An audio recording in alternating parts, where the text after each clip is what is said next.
धराली गांव उत्तरकाशी, जहां 5 अगस्त 2025 को एक ऐसा मंजर देखने को मिला जिसने सारे लोगों को हैरान कर दिया। जब वहां बादल फटी तो वहां जिंदगियां तार तार हो गई। वहां इंसानियत एकदम लाचार नजर आई। जो वहां का माहौल था, जो वहां का मंजर था, वो बहुत ही खौफनाक था। जब वहां बादल फटा तो जितनी भी होटलें थी, घर थी, गाड़ियां, सब चीज़ बह गई, कुछ भी नहीं बचा। ये जो मंजर था वो इतना खौफनाक था कि कहने वाले कहते हैं कि चंद सेकंड की बारिश थी जिसने पूरा शहर तहस नहस कर दिया। उसने जो एक मंजर तैयार किया उसे देखकर लोगों के रोंगटे खड़े हो गए। तो आज ये जानना बहुत ही ज़्यादा ज़रूरी है कि आखिर ये सब चीज़ होता क्यों है और इसकी वजह क्या है। आज जो एक अचानक से बारिश होती है और जिसे पूरा घर और घर, गांव गांव, पूरा शहर शहर पूरा बह जाता है, इसका जो वजह है वो हमें आज जानना बहुत ही ज़रूरी है। क्योंकि उत्तरकाशी में जो हुआ उसे देखकर लोगों के रोंगटे खड़े हो गए। 40 सेकंड की जो वीडियो जो सामने आती है उसने पूरा तहस नहस कर दिया। कुछ टाइम तक वहाँ ज़िंदगी अच्छी चल रही थी, लेकिन जो 40 सेकंड की जो बारिश थी, जो बादल फटना था, उसने सारी जिंदगियों को तबाह कर दिया।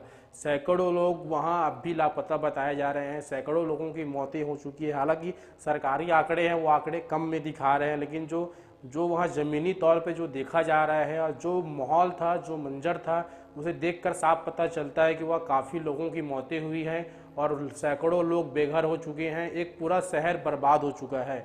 लेकिन आज हमें ये जानना बहुत ही ज़्यादा ज़रूरी है कि आखिर ये बादल फटना, आखिर ये बादल फटता क्यों है। तो बादल फटने का सबसे पहला कारण हम ये मान सकते हैं कि जो जलवायु परिवर्तन होती है, क्लाइमेट चेंज होती है, वो भी हो सकता है। बारिश तो पहले भी हुआ करती थी, बारिश अब भी होती है, लेकिन अब के टाइम में जो बारिश होती है वो बहुत ही कम टाइम में ज़्यादा बारिश होती है। पहले क्या है, बाढ़ तो पहले भी आती थी, बादल पहले भी फटता था, लेकिन पहले के मुकाबले अब क्या है, ये विशाल रूप धारण कर चुका है। जो बारिश 3 से 4 महीने में होती है वो बारिश अब 1 से 2 महीने में हो रही है। मतलब कम समय में ज़्यादा बारिश का होना, ये कहीं ना कहीं सबसे बड़ा कारण है क्लाइमेट चेंज की वजह से।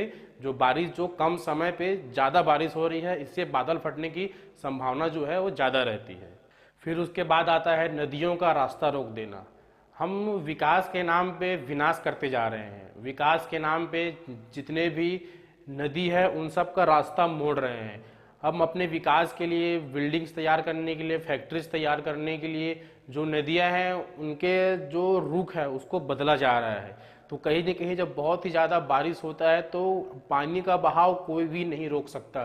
जब कम समय में ज़्यादा बारिश होती है तो जो उसकी क्षमता होती है उस नदी में पानी बहने की, जब उसके रुख को बदल दिया जाता है, लेकिन जो उसका रुख जो बदल दिया गया है, जो पानी है, जो नदी है, उसमें जो पानी बहती है उसके रास्ते को बदल दिया गया है। लेकिन जब बारिश ज़्यादा होती है तो अपने बदले हुए रास्ते को छोड़कर वो सीधी निकल जाती है। और यही वजह है कि जब नदियों का रास्ता रोका जाता है, विकास के नाम पर जब विनाश किया जाता है, जब नदियों का रास्ता बदला जाता है, तो जब वो विशाल रूप धारण करती है, जब बारिश होता है तो पानी क्या है, फिर कोई भी रास्ता नहीं देखती। पानी को जहाँ जगह मिलता है वो पानी चला जाता है। और जब नदियों का रास्ता बदला जाता है तो फिर बारिश ज़्यादा होती है, फिर वो पानियाँ कस्बों में, गलियों में, गाँव में, शहर में घुसती है और इससे बाढ़ का जो संभावना है वो सबसे ज़्यादा बन जाता है। उसके बाद आता है कचरा और ड्रेनेज सिस्टम। जो आज जो शहरों में जो गंदगियां हैं, प्लास्टिक है, कचरे हैं, आज सभी कचरों को नालियों में डाला जा रहा है, शहरों में फेंका जा रहा है।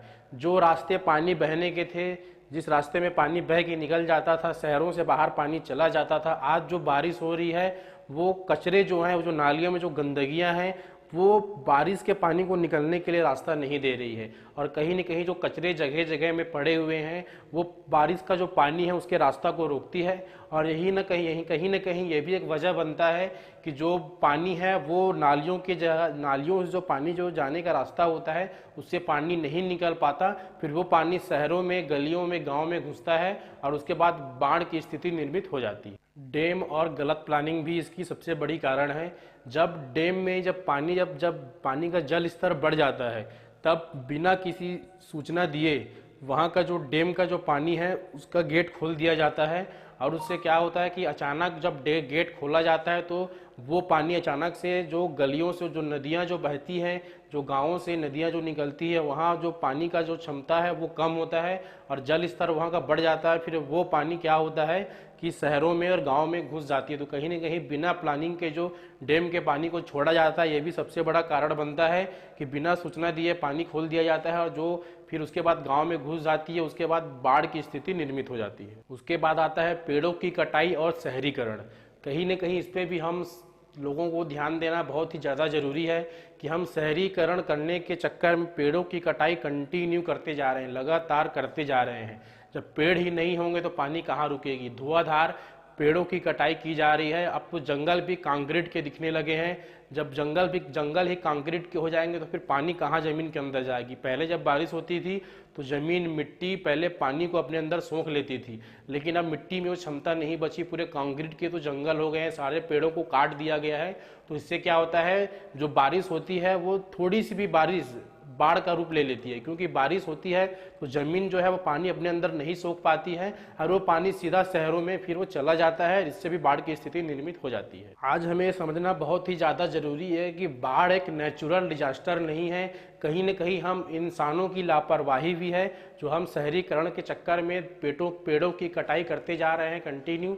और पेड़ की कटाई करने की वजह है कि हम विकास में विनाश का रूप ले रहे हैं। हम विकास करने की तो सोच रहे हैं, लेकिन पेड़ों को बचाने के लिए नहीं सोच रहे। और कहीं न कहीं ये एक वजह है कि हमें ये जानना बहुत ही ज़्यादा ज़रूरी है कि हमें विकास के नाम पे विनाश को रोकना पड़ेगा, पेड़ों को बचाना पड़ेगा, जंगलों की कटाई रोकनी पड़ेगी। अगर इस चीज़ में आज हम ध्यान नहीं दिए तो मानव जाति के लिए आने वाला समय बहुत ही भयावह होने वाला है। और आने वाला समय में इससे भी बड़े भयंकर रूप में बाढ़ आएगी और लोग मरेंगे, लोग लापता होंगे, शहर तहस नहस हो जाएंगे, लोग बर्बाद होंगे, लोगों की मौतें होंगी। और फिर से वही होगा, सरकार मुआवजा देकर चुप बैठ जाएगी और उसके बाद हर साल ये सिलसिला चलता ही रहेगा। तो कहीं ना कहीं हमें इस पे ध्यान देना बहुत ही ज़्यादा ज़रूरी है। हमें बाढ़ पे रोक करना बहुत ही ज़्यादा ज़रूरी है। ये जो चीज़ें होती है वो नेचुरल होती है, नेचुरल चीज़ों को कभी नहीं रोका जा सकता, लेकिन जो हम इंसानों के वजह से हो रहा है इस चीज़ पे तो हमारा कंट्रोल है। इस चीज़ पे हमको तो ध्यान कहीं ना कहीं देना पड़ेगा कि जो हम अंधाधुंध पेड़ों की कटाई करते जा रहे हैं, विनाश तो करते जा रहे हैं, पेड़ों की कटाई करते जा रहे हैं, इस पे कहीं न कहीं रोक लगना बहुत ही ज़्यादा ज़रूरी है। अगर मानव जाति को अपनी सुरक्षा चाहिए तो उसे जलवायु के साथ खिलवाड़ नहीं करना पड़ेगा, पर्यावरण को बचाना पड़ेगा। और पर्यावरण बचाने के लिए लोगों को ध्यान देना पड़ेगा, सरकार को भी इस पर कड़े से कड़े नियम लाने पड़ेंगे। आज चाहे सरकार हो या बड़े बड़े बिजनेसमैन हो, विकास के नाम पे पेड़ों की कटाई करते जा रहे हैं, शहरीकरण के नाम पे पेड़ों की कटाई करते जा रहे हैं, जलवायु परिवर्तन हो रहा है और वो धीरे धीरे विशाल रूप ले रहा है। उसके बाद जो अंधाधुंध जो बारिश होती है कम समय में, वो बाढ़ का रूप ले लेती है, जिससे आम इंसानों की जिंदगियां तहस नहस हो जाती है, परिवारें बर्बाद हो जाती है। तो कहीं न कहीं इस चीज़ पर हमें ध्यान देना बहुत ही ज़्यादा ज़रूरी है।